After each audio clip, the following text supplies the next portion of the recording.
Hello and welcome back to another episode of Beyond the To-Do List. I'm your host, Eric Fisher, and this is the show where we talk to the people behind the productivity. This week, I'm thrilled to share with you a conversation I got to have with Cal Newport, author of Deep Work and So Good They Can't Ignore You.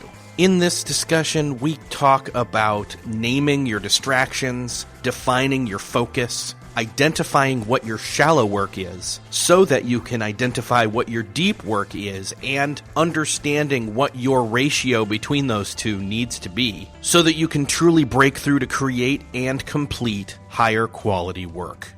For me, there's a tool I use specifically for this. It's Evernote. I love Evernote because you can capture anything, anywhere, and organize it. You can be on the go, and then I can use it to review at set times in my shallow work mode to decide what to spend my deep work time in focus creating from those thoughts that I've captured. And one hack that both Cal and I share in this conversation is using walking to spend time doing deep work. In other words, what I will do specifically is I will put my phone in airplane mode, or at least do not disturb mode, and I will dictate into Evernote to capture as I walk and think. Then that dictation is ready for me to work with again in another session of deep work later. In fact, I've actually done that for episodes of this podcast.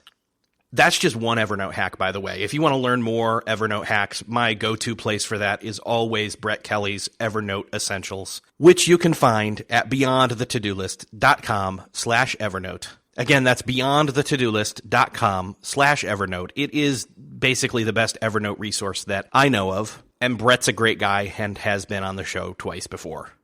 Anyway, now it's time for you to do some deep listening to Cal Newport. Well, this week, it is my privilege to welcome to the show Cal Newport. Cal, welcome to the show. Hi, Eric. Thanks for having me.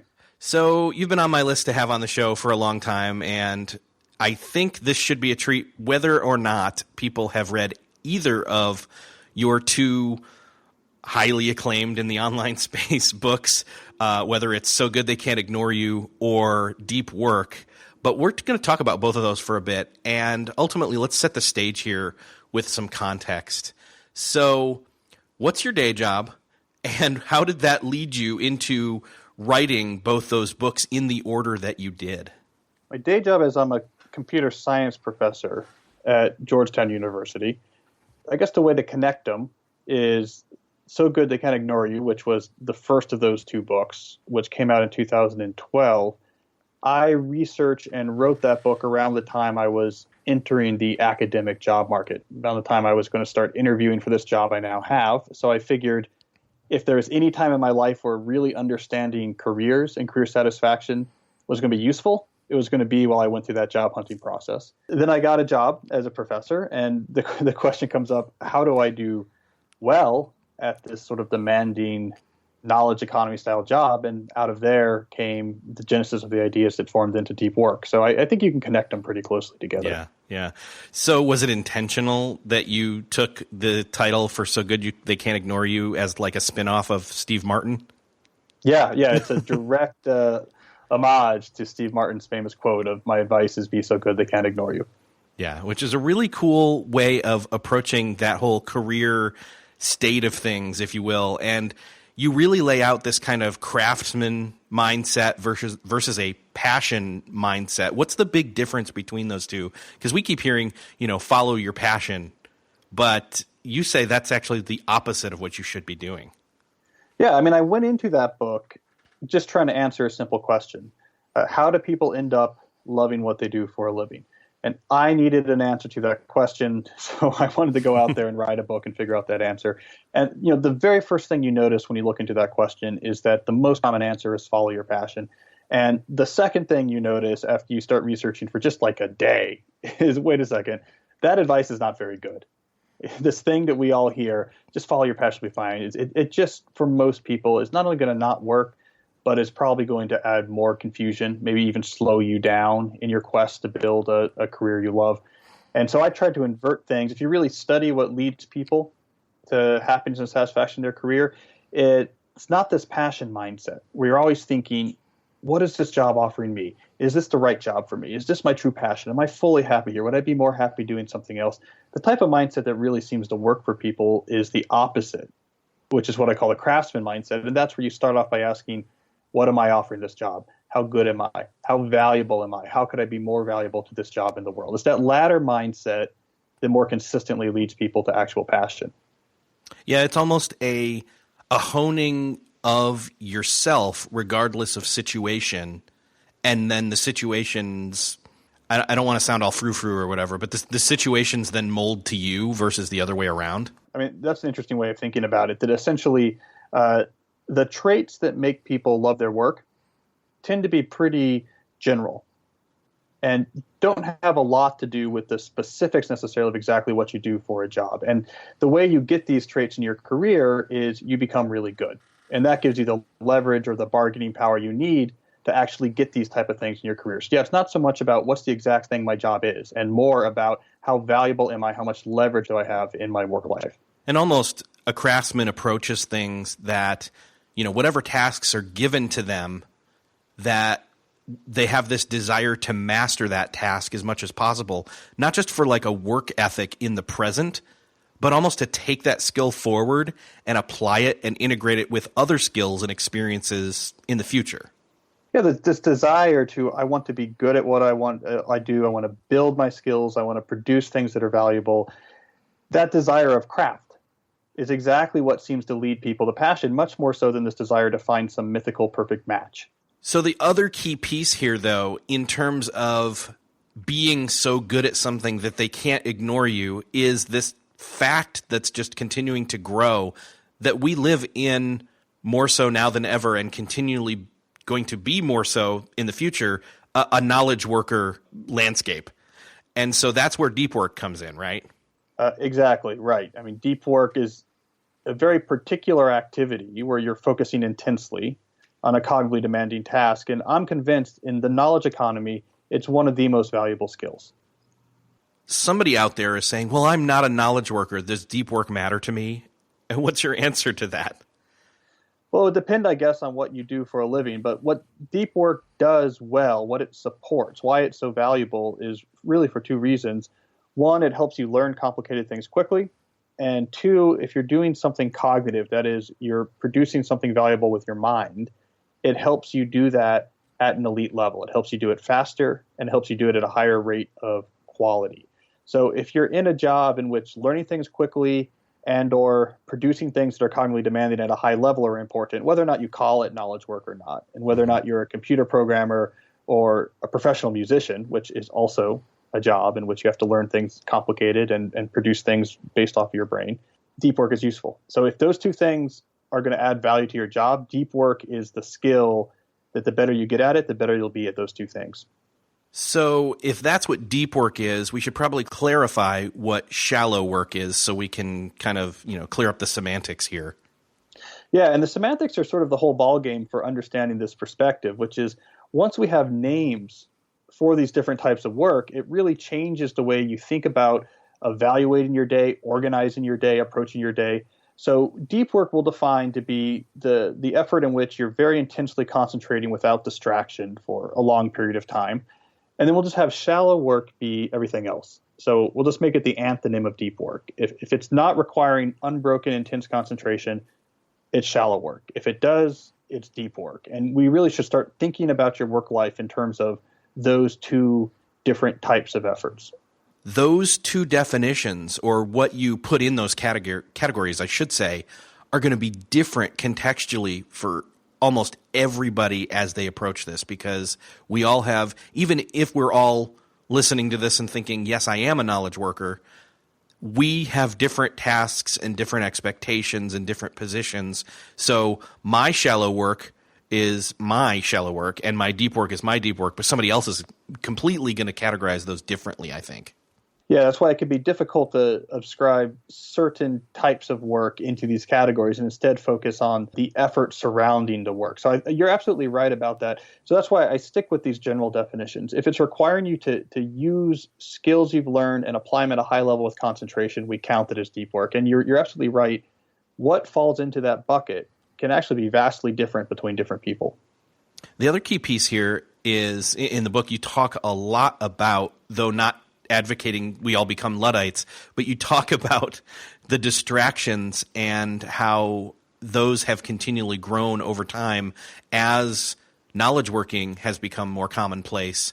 And so this really is, this ability to do deep work is a skill, and you keep driving that point home. And I had to kind of put it in this paradigm that, like, ultimately what I think you're saying is that deep work is a skill, but distractions can be a habit. That's right. The things that are distracting us, you can have these habitual distractions that are impeding your ability to both improve the skill of deep work and apply it at a high level. And I think a useful analogy here might be something athletic. So if we think about deep work as being some sort of skilled athletic feat that you do, like running in a triathlon or something like this, then the distractions in this analogy would be unhealthy eating habits, unhealthy sleeping habits, maybe you're smoking, right? These sort of habitual things, the bad habits you have that put you into bad shape. And so when it comes time to actually do the skilled, hard fitness requiring thing, you're going to have a harder time with it. That's the right analogy for deep work. The ability to concentrate intensely is something you have to hone and get better at and practice. And if in other parts of your life you have cognitive bad habits, you're devouring cognitive junk foods, you're smoking cognitive cigarettes, those bad habits are going to impede your ability to improve the skill and to then apply the skill at a high level.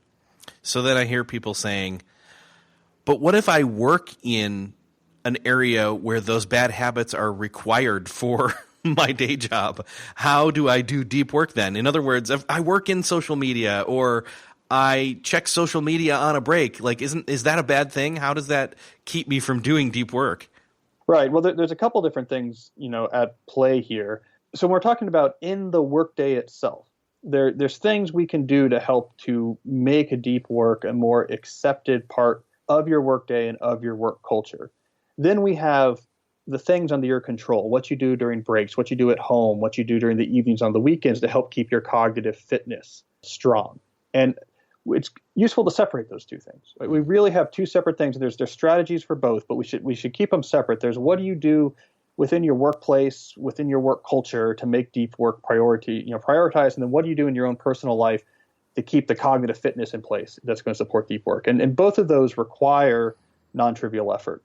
I personally work in social media, and so I have a lot of shallow work that I need to personally do throughout my work day, but then also doing social media in the evenings or the weekends or as frequently or as often as I personally do, it can feel like all I'm ever doing is shallow work. And I know there's a lot of other people out there who feel the same way. Yeah. Well, if I can ask you, let's turn this into a bit of an on-air. All right, I'll get on the couch here. So yeah, let's get on the couch and let's talk about your childhood. No, but so when you say, for example, you work in social media, what does that mean? So I have a lot of interacting with people on social media channels that I do for my day job. I'm a community manager, and so a large chunk of my time is checking in and actually looking at social feeds and responding to people. Not only that, but then doing email and even creating posts to push out there. And then of the various responsibilities you have in your job, what are the particular responsibilities that are skilled in the sense that the harder you concentrate on it, the more you produce, and the better you get at it, the sort of more reward or promotion you'd have? Like, what's the thing you do in there that's particularly rare and valuable and particularly needed of skill and concentration?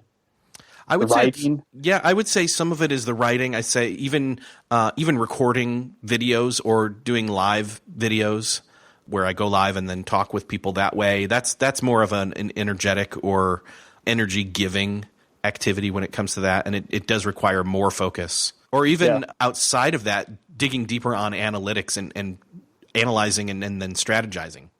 Yeah. Okay. All right. So this is like a very classic knowledge work situation where you have both deep and shallow work responsibilities. The shallow work responsibilities are keeping up with the communities that you manage, making sure that you're interacting with people, monitoring what they're doing, making sure the content is posted that needs to be posted. And then you have the deep work aspects of your job, which is sort of mastering and utilizing the latest analytics, which is something that's complicated and continually shifting. And then also content production, writing good scripts, writing good posts, producing the highest quality possible, videos and articles. So it's a classic deep, shallow work split. And so one of the core ideas for my book would be, in this situation, you would sit down and try to answer this question. And either you would do this on your own or in conversation.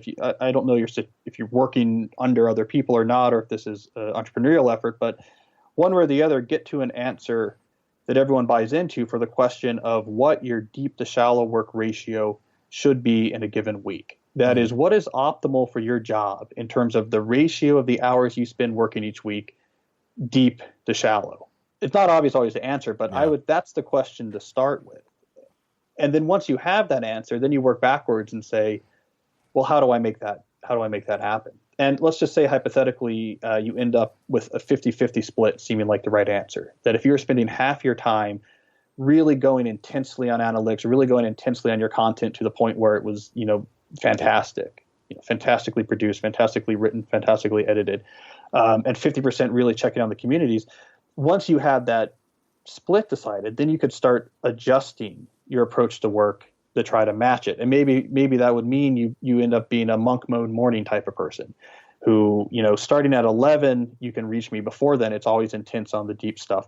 Maybe it makes your approach to the social media communities much more professionalized. You just do it on your computer. You have a ritual and a habit. Okay, during this hour, I go through all these communities. I have a checklist. Did I go into every community? Did I do a check everywhere? As opposed to it being more of a habitual type. Let me just check in a lot during the day. And so starting from a core answer to a question of, well, what is the deep to shallow work ratio that makes sense for me in my position? A lot of small scale changes to how you approach your day can actually unfold. Yeah, that's true. And even it starts to frame the time blocking a little differently as well, right? Yeah, because now you're trying to hit these targets. And I have a lot of reader case studies that are piling up of people who have done this ratio approach in their own work. And one of the surprises people had is, again and again, I thought the culture in my organization would never change, and that it is a culture that demands connectivity and accessibility. And then they have this conversation with their CEO, or with their organizer, their supervisor, and massive changes happen overnight. So one guy who wrote me after the book was in marketing for a tech startup, and he writes these white papers that are very detailed for marketing purposes. And they're very hard to write. I mean, it's these technical white papers. And they had this Slack culture in his startup where if you didn't respond, you were considered that you were a slacker, right? You better be responding right away. It's very ironic. So he read this, he read the ratio, he went and talked to his boss. He said as soon as he said it, it was clear in the conversation that it would have been nonsense or absurd for her response to be, no, I want you doing 100% of the shallow work. He made a lot of money, and most of it was for his ability to write these technical reports. So they agreed, actually, it should be about 50-50. The boss talked to his team. So there's going to be 2 hours every morning, 2 hours every afternoon. These are when they're going to be. This is when he's going to be doing deep work. He can't be bothered. He's not going to answer your Slacks. He won't answer your email. It took him a week to adjust. And 1 week later, this guy who thought this culture would never change is spending 50% of his hours in unbroken deep work. So it's surprising how much flexibility is possible once you get quantitative and once you get specific about what you're trying to do.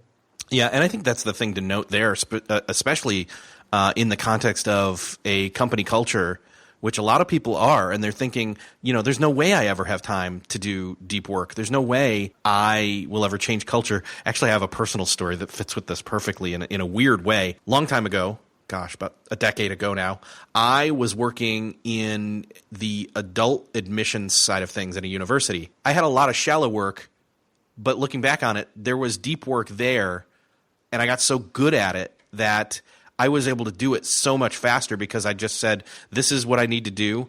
This is when I need to do it first thing, and then I also need to do it again in the afternoon after lunch.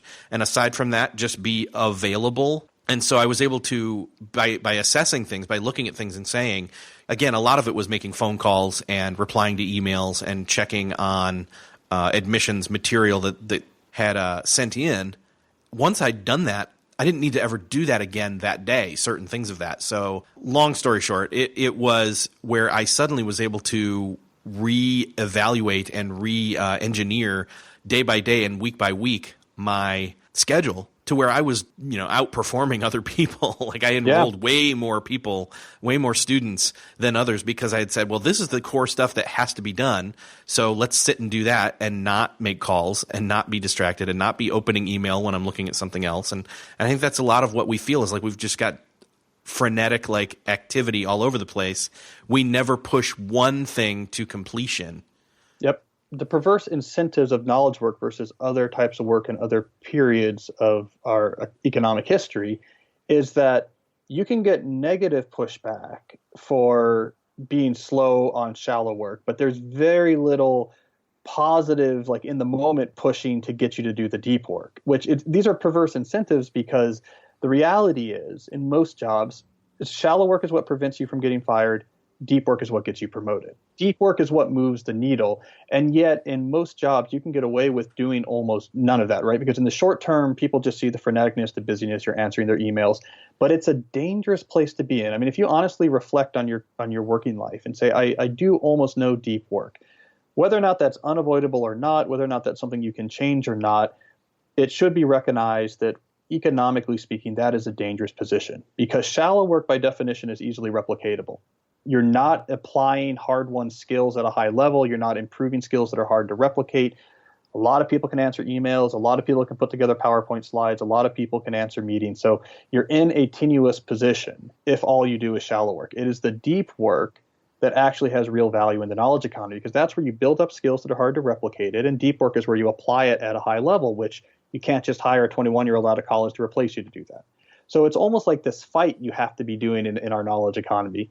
This didn't exist in, say, the industrial era, right? I mean, if you were on an assembly line or something, if you weren't doing the thing that was valuable for the company, that would be immediately noticeable because you're not actually at your position doing, building your car door. You're taking a smoking break, okay, get out of here. But in knowledge work, it's all so hazy. So the fight of the knowledge economy is having the drive to fight for deep work to become a regular part of your schedule. That is what's going to move the needle on your career. And you're probably right now going to have to be the person who drives it because organizations aren't behind it yet. Or workplace cultures aren't yet behind this as being the tier one skill. So it's up to the individuals to get behind this and saying, I'm going to fight for it. I'm going to have to apologize 6 times this week for being slow to respond to someone's email message. But I need this. I need this in my working life if I'm going to build a career that I really am proud of and that's a real source of value and satisfaction. Yeah, and there again, right there, it's that direct tie-in back to honing the deep work skill that makes you so good that they can't ignore you. You are the one who has made themselves irreplaceable. Yeah, craftsmanship is very valuable in the knowledge economy. If you can do something valuable at a high level, something that you can't, I mean, here's the test to do. How long would it take me to train a bright 22-year-old right out of college to do what I'm doing right now? And if the answer is a couple days, then you should be worried about that activity. That means it doesn't have a lot of intrinsic value. You want to make sure you're spending a lot of time doing something where the answer to that question is 3 years or 5 years, right? I'm doing something at a high level that I trained hard to do, and I'm doing it at an elite level. When we think about distraction in the knowledge economy, we speak too much in these abstract generalities, these sort of emotional generalities, like distraction is sort of vaguely bad, and maybe I should be less distracted. Or focus is maybe vaguely good. I should be a little bit more focused. And nothing ever comes out of these abstract generalities. So I'm trying to make it concrete. To be able to concentrate intensely is like being able to program a computer. It's a specific skill. It's hard. It's valuable. You do this, you become more valuable. You don't do this, you're vulnerable, right? So I'm trying to get past the emotional generalities and make it concrete, right? It's like if you don't know how to use a computer, you're going to be in trouble in the economy. It's like telling someone down in the 80s. I'm telling us that now in the 21st century. If you can't concentrate, you're going to have a hard time down the line in the knowledge economy. Well, and we all know that as the knowledge worker realm has grown, that the distractions have grown. We've got more of them. We've got an always on mentality, and we know they're bad. We know we shouldn't be multitasking. I mean, you even put it that multitasking is like the one thing that the more we do it, the more we practice it, the worse we get at it, and not the other way around. Yeah, and you get permanent damage, or at least hard to reverse damage. If you spend a lot of time in this state of continuous partial attention, you become worse at focusing when it comes time to focus. I mean, it's a skill you can develop and it's a skill you can lose. You have to think about it like fitness. If you're eating a ton of junk food and smoking, your mile time on the racetrack is going to get worse no matter how hard you try. These things are connected. You can't live a life where you're mainly subsuming cognitive junk food and then say, okay, now it's time to do the Olympic trials. I hope I'm going to be fast. Yeah. In the same way that you would feel physically drained all the time from eating those junk calories, it's the same thing with our mind. We're almost in a constant state of maxed out mental RAM. Yeah, I see it as a huge opportunity, and I want to try to emphasize, for your listeners that when I talk about deep work and people who have embraced the deep life, where these are people that really get serious about their cognitive fitness, their ability to concentrate intensely, the benefits they experience are not minor. It's not about being slightly more productive or a little bit less distracted. It's about being an order of magnitude more productive. I really want to emphasize that the people who really train their ability to focus get these huge benefits. I mean, I'm talking about doubling their production of something valuable versus equally smart, hardworking people. I mean, it makes you, you can become a superstar in your field on the basis of concentration. So I don't want to undersell it. I think it's too much undersold. It's not, I spend too much time on Facebook. I should do less. I'm talking about, here's a superpower for the knowledge economy if you're willing to put in the effort to get it. And I think that's the thing is we all want it. We almost, if we don't fully understand what you're describing, we at least feel like it's at least partially attractive. Maybe we should go down that road and try it out. But the thing is that somebody might set themselves up for failure by thinking they're going to suddenly break through and, have the superpower instantaneously. Yeah, you have to think about it like a skill, not a habit. And most people get that backwards. We're conditioned to think about concentration as a habit, like flossing our teeth. Something, of course, I know how to do it. I really should just make more time for it. But the reality is it's a skill like playing the guitar. It's something that if you haven't been practicing and you just pick up a guitar, you're not going to be good at first. And having that mindset proper is really important because otherwise you're exactly right. People are like, great, I've cleared the day, I've protected my time, I'm going to go think big. And it's incredibly uncomfortable, it's incredibly unproductive, and not much gets done. And they incorrectly conclude, maybe I'm just not a deep working type person. So it's so important to realize that it's like a muscle or something you have to build up. You will get better at it with practice. And I think that's the thing is we've actually built up the habit of allowing distraction or going with distraction that we almost need to undo that at the same time as strengthening this deep work muscle. Yeah, exactly. Right. There's this notion of almost like breaking an addiction. Mm-hmm. It's like I have to, and actually it does play a big role in it because a big issue people have when they're new to deep work is that they have built up mainly in their personal life, but also at work, this connection in their mind between boredom and stimuli. Because of smartphones and web browsers, you can get to a place where your mind has this Pavlovian connection that as soon as it feels the slightest bit bored, it can get an interesting stimuli. Look at an inbox, look at a tweet, look at an interesting website.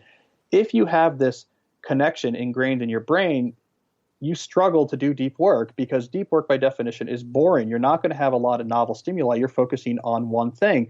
And if your brain has been taught you get stimuli when you're bored, it won't tolerate deep work. So there's this foundational step people often have to take where they basically have to just white knuckle a bunch of boredom in their life solely so they can break this addiction. Slowly so they can break the connection in their mind that boredom means stimuli. So it looks a little silly, but it's sort of the first step for a lot of people to embrace the deep life is that they are sitting there bored in line at the bank and just saying, I'm going to be bored.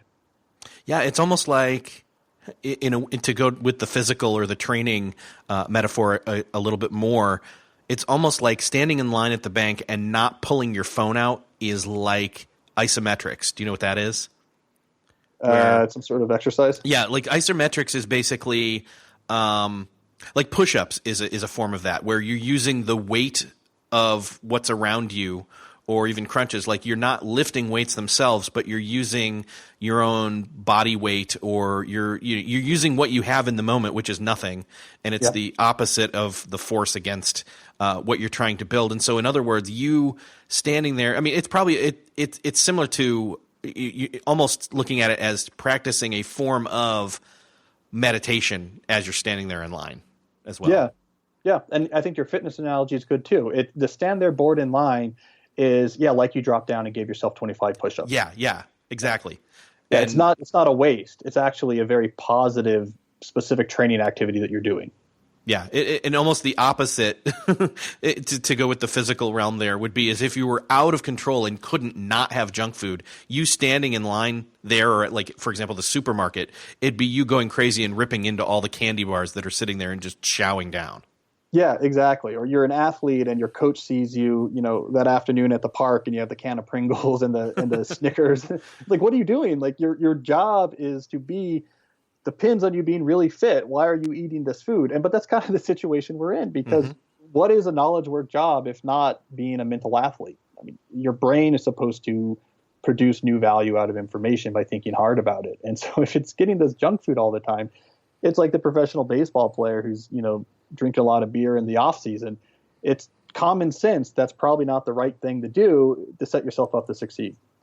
So I know the shocker here for a lot of people out there, for you, is you're not on social media at all, never have been.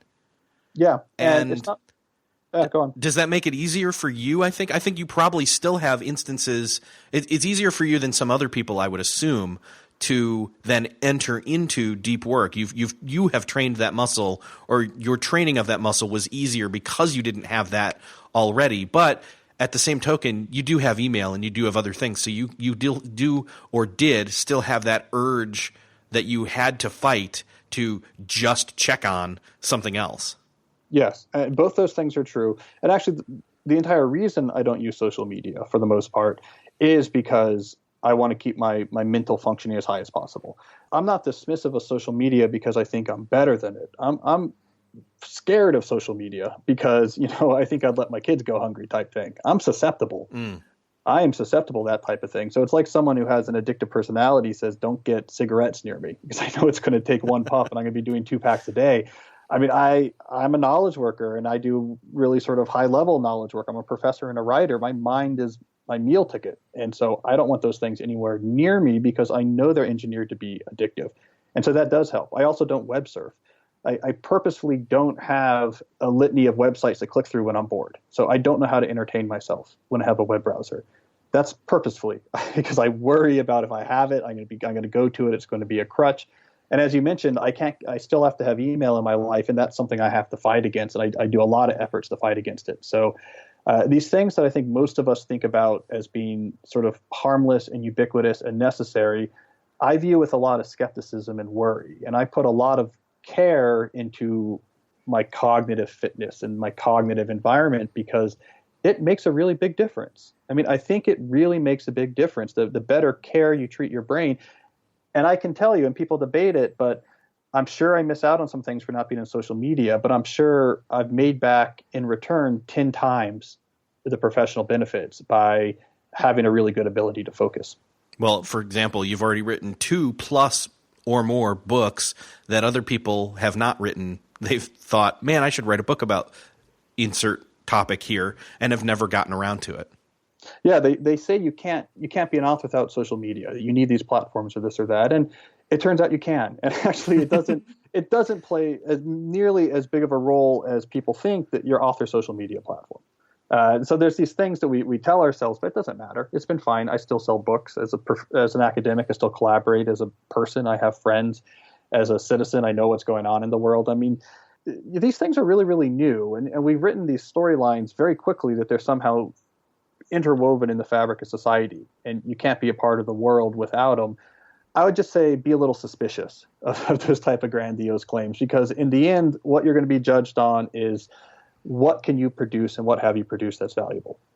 If these habits are like muscle memory, these distraction habits are like muscle memory, where we do them automatically. We've got the cue and the triggers and the rewards and all that kind of stuff. And if deep work is like a skill that we need to hone, like strength training, what kind of direction or what kind of starting point for someone who wants to start re-embracing boredom would you give them? I'll give you 3 quick training tips, just to use that analogy. Great. The first is move from your phone and back onto the computer most things that are engineered to be distracting. So in particular, if you use social media, take the apps off the phone. And I'm not going to tell you to follow my lead and to quit these things. I get yelled at every time I say that. So you don't have to quit. And you can have all the access to all the very crucial things you get out of social media, but just access it through your web browser on your computer. That simple step makes a big difference because a lot of, if not most of the effort that these companies put into making their services addictive really goes into the apps. Right? That effort really goes into the phone app because their business model needs you looking at the phone a lot so they can sell more ads in these locations. So that goes a long way because it takes a source of shiny treats out of your pocket and makes it much easier to embrace boredom. So that's one thing I would suggest. Another thing I would suggest is once you've done that, to try to get to the point where you pre-schedule when you're going to use the internet to entertain yourself, just like you might have before said, I'm going to watch this show tonight that's on from 9 to 10. And wait until those periods to use the internet to entertain yourself. So if there's certain, whatever Reddit threads or Facebook comments, or there's certain people on Twitter you follow that are entertaining or interesting, or you want to get sports news or sports rumors or whatever it is that you do that's entertaining, just put time aside for it. The point being is if you have scheduled time for it, that means all of the other times are times where you're going to feel the urge for distraction and you resist it. And again, you're getting those, push-ups in the aisle at the bank type training that all the other times, like, I'm going to get this entertainment. I'm going to check on all these things today at 6 and it's 4. And so I'm just going to have to be bored right now.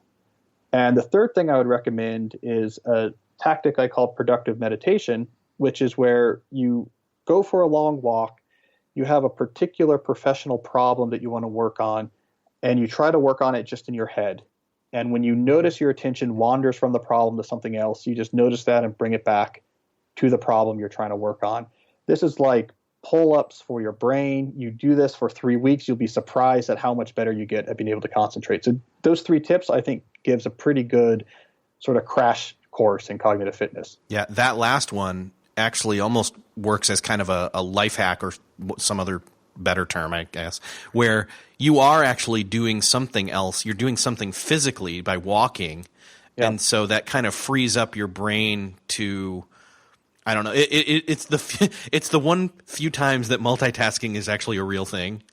Yep. You're walking and thinking at the same time, and just the blood flowing actually does help. I have found for my brain to be able to bring my attention back to the focused problem at hand. Yes, I don't know why. It works though. And I guess the fitness analogy is, some people, if you're running, you listen to inspiring music, it helps you run better. Well, somehow walking is the inspiring music of deep thinking. It just makes it easier to get going. Mm-hmm. It's something about it helps. But that technique, productive meditation, I can't undersell it. I mean, that is a good cognitive workout. The second tip you gave reminds me of the cheat day for Tim Ferriss's slow carb diet. If you're familiar with that at all, it's where basically throughout the week you eat, you eat healthy. I won't go into the full diet, but you eat healthy all week except for one day a week where you say that's my cheat day. I can eat anything I want that day. And then, to be honest, that was the most healthy I've ever been was when I was adhering to that mode of eating, and I would have an urge for, whatever, fill in blank here, and I would write it down. And then by having written it down and saying there's a time and a place and a delayed gratification for that later, the urge went away, or at least got better. And Yep. Then later it was like, oh, I've got this list of stuff here. You know what? I don't really want all of this, but I will have some of it. Yep. You also you feel a little bit dumb in the moment if you're like, oh, I want to do this thing. I want to look at this website or something. But you're like, I have time put aside for this, and it starts in an hour. And you think, if I can't wait an hour, right, I'm really going to be down on myself, right? It kind of focuses the issue. Where if instead I'm trying not to go online for dumb things anymore, just in general. Mm-hmm. Then it's a much different conversation. Like, well, I mean, I'm not going to always do that, and I should be able to treat myself occasionally, and just like with food.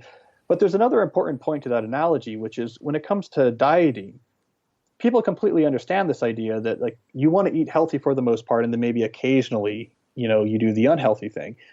When it comes to digital addictions and distractions, people for some reason seem comfortable with reversing that, and they'll have this notion of like the digital detox or the digital Shabbat or the digital Sabbath, where it's like, what I'm going to do? I'm going to take one day every week where I just step away from these things that are really addictive for me.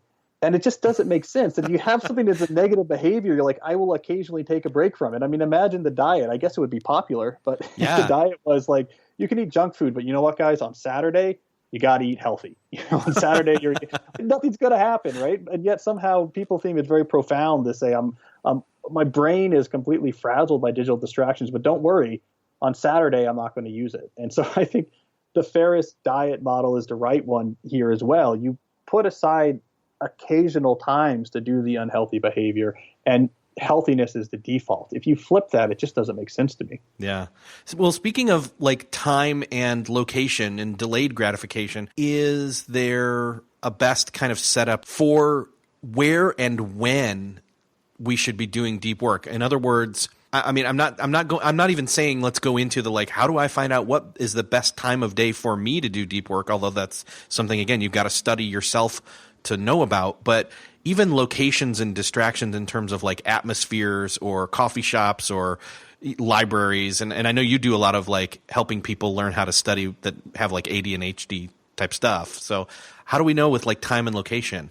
Yeah, well, the general answer is all those type of things matter. Because deep work is hard and because it uses a lot of cognitive energy, your brain's going to put up a lot of resistance to it. So just recognizing as a first step that I like to talk about it as being the scheduling systems and rituals and routines that surround the deep work. Those should all be fixed in place and thought through and thoughtful. Otherwise, you're really going to struggle. Deep work is not something you can kind of do on a whim. Like, well, maybe I'm going to do some now. It's hard. And so the things that people who are successful at it seem to really care about is, one, is they tend to have some sort of scheduling system that works well for them in their professional circumstance, so that they're not just trying to schedule this stuff on the fly. Am I in the mood to do deep work? They have some sort of set in stone system. Some sort of depth ritual surrounding a deep work session also seems to help, something that you do every time. And this can involve both the locations you go to as well as just things you do in your location surrounding the period right before you start deep work. That seems really common as well, because it helps your brain shift into that mindset easier if you go through the ritual. So for some people, that's going to a set location. For some people like Charles Darwin, it's actually like a walking routine. To walk this path a set number of times, and when I'm done, it's time to think deeply. So it could be a ritual you do where you end up back at your same office, or it could be going to your, if you're so lucky, cabin in the woods. That's just for deep work. But having a big ritual is important. Having a system for how you schedule it is important. You have to treat the sessions with respect and recognize that they're a very difficult thing you're asking your mind to do, so you have to give it every chance to succeed. So in other words, we don't want to just have the expectation of suddenly, hey, I'm going to do some deep work right now and expect it to happen. Yeah. If you're just expecting that you'll be going through your day and say, I don't have much to do and I'm really in the mood to concentrate. If that's the core to your deep work plan, you're not going to get much done. I know you've got 3 different modes that you talk about that people can try as an initial approach that might work best for them. Would you mind explaining that a little bit? Yeah, I do talk about in the book different types of scheduling systems that people use, or scheduling philosophies for how they integrate deep work into their schedule, just so you can see there's a variety of options. And so you have sort of on one extreme the monastic philosophy of deep work scheduling. And this is where you essentially just do nothing but deep work.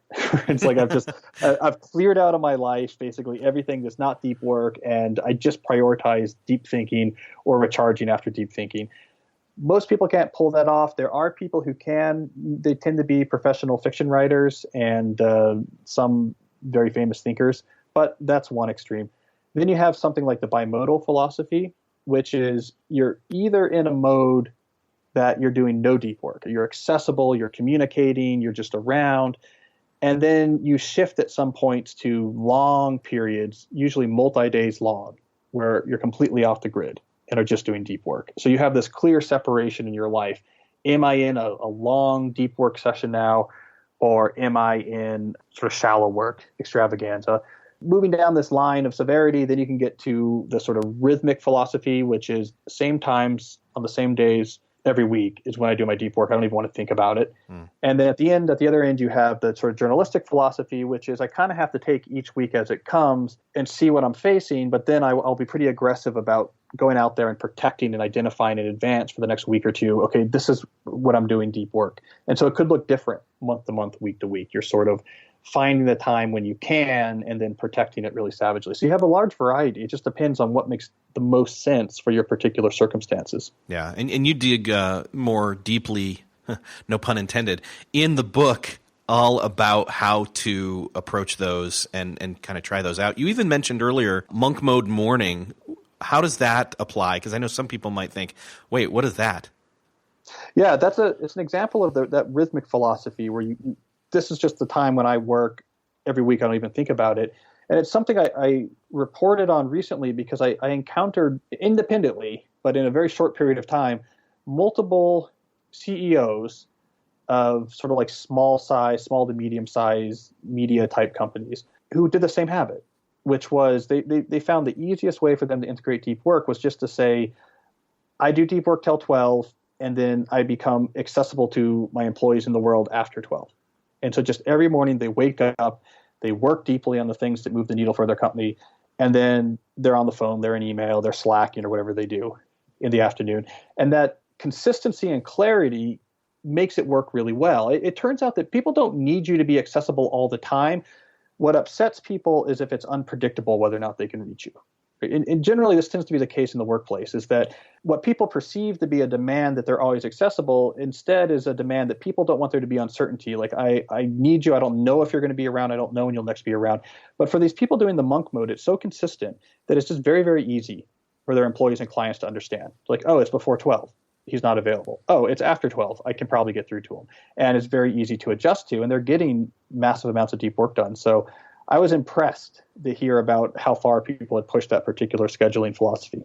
Well, and my takeaway from that is that, again, it all comes back to scheduling that time, but more importantly, communicating that expectation you have with yourself as well with others in terms of company culture, or if you're working from home, with the people that you live with, whether that's roommates or that's spouses or kids, that having that agreement or having the kind of barriers set up to say, this is what I do at this time, and having that set up, that may work for some people better than just, I don't know when, or, oh, wait, I need to do deep work right now. Yeah, and then you turn it back on the person trying to contact you defensively, and they're like, "Hey, man, you guys are always bothering me. Like, I just got to concentrate sometimes." It's somehow this defensive crouch, and the place where I actually first saw this bubbling up, this philosophy that it's expectations, not accessibility, that matters, was actually in client-facing communication. And the first examples I found of this principle being true was companies that work on contract for clients, right? They have clients, they do work for their clients. And you hear time and again of companies who very tentatively and with real concern change their communication policy with their clients. Usually the situation would be, okay, we're going to have a set schedule for how we talk. We're going to talk once a week. We're going to have this call at a set time. We'll go over everything in the call. We'll send you a written transcript, or we're going to move you into this client extranet where the information you need is there, and you can check on the milestones, and you don't have to, have ad hoc back and forth messaging. And time and again, I'd hear this message where the companies would say, we were terrified that the clients would say, I don't want to lose accessibility. I'm strictly losing value if you restrict how accessible you are to me. And time and again, the response came back was the clients were happier with it. They actually would rather have more clearly structured, more clear expectations on communication. If that means even that they have to lose some accessibility, they'd rather have the clarity. They'd rather understand when they're going to talk to you, how to talk to you, than they would, because people don't actually want to bother you all the time. It's just they need to know, how am I going to get in touch with you when I need to get in touch with you? How am I going to schedule the work I need to get done? So this idea that expectation is more important than accessibility is one of these key insights that I think unlocks a lot more room for things like depth in your schedule. Yeah, I think we all have a preference for clarity over ambiguity when it comes to communication expectation. Yeah. I mean, I even changed at some point my email incoming as a writer, where I just couldn't handle the incoming. I used to answer lots of questions and stuff, and I just couldn't handle it anymore. And I just changed it and said, okay, for this address, these are the type of things, you can send here, but I don't answer most of the messages. I just can't. I can only answer occasionally when it's like a good fit. And it turns out it didn't upset people. People don't care. They actually like the clarity. Like, great, I'm not expecting an answer necessarily. I understand the rules of the game here. I'm going to send this in here. I might not get an answer. And it freed a massive burden for me and really had no negative consequences for the people trying to communicate with me, because it was all about, as long as the expectation was clear, people were fine with it. Yeah. Well, I know, in kind of wrapping up here, I know that it's not just enough to eliminate the distractions and wean ourselves off our addictions, schedule a bunch of time for deep work, and have, our set place and our rituals to do that. We need to practice and hone that skill and not beat ourselves up when we first start doing this. But once we do that and we practice, then we enter into this other side of the line where we are good at deep work. We've fought the resistance off enough to actually sit in the seat and start doing the work. But that's also the other scary part, is then we have to produce something. You have to produce something, and it's not always obvious what you should be working on, which was really a surprise to me when I really got out there and talked to people about this book after the book came out, is that for a lot of people in a lot of jobs, there's actually a lot of hard work required to identify, this is the thing that'll move the needle if I work on really hard. For some people in some jobs, it's 100% obvious. For other people in other jobs, it actually takes a bit of digging to figure out, okay, if I work on this skill of producing this thing better, that's what's going to move the needle in my career. The lesson being, in addition to honing the deep work capability, don't be worried if it's not obvious what you should be deep working on. Do the work, do the legwork, have the conversations with the mentors, do the research, do the observation, put in the time to decode your job or your career like a professional, to understand what is valuable. And don't be scared if that's not an obvious question to answer. It's something that often does require work, and that's okay. I definitely agree there. I really do think that this is probably one of the most important episodes of this podcast in terms of people moving forward and really making meaningful change and completing meaningful work in their careers and in their lives. So, Cal, thank you so much for being on the show. Well, thanks, Eric. I really enjoyed the conversation. So I'm really curious. I would love to find out from you what falls in shallow work versus deep work categories for you, as well as what style of scheduling deep-focused work time in your schedule will work best for you. I would love to hear from you. The best way to do that is to go over to beyondthetodolist.com/169 and leave a comment in the show notes for this episode. While you're there, you can hit share on your favorite social network to send this episode to someone who desperately needs to start down the path of honing the skill of deep work in their lives. We all know somebody who could use this episode to improve their quality and quantity of work. So go ahead, share it. Think of that person, click share, send it to them, let them know that you got something out of this episode. And let me know that you got something out of this episode. Again, that's beyondthetodolist.com/169 for the show notes of this episode. And if you, like me, want to be organized and capture anywhere without being distracted all the time, try Evernote. It's simple, it's easy, and you can learn how to master it, again, from my friend Brett Kelly's awesome Evernote Essentials book. You can find that at beyondthetodolist.com/Evernote. Thanks again for listening, and I'll see you next episode.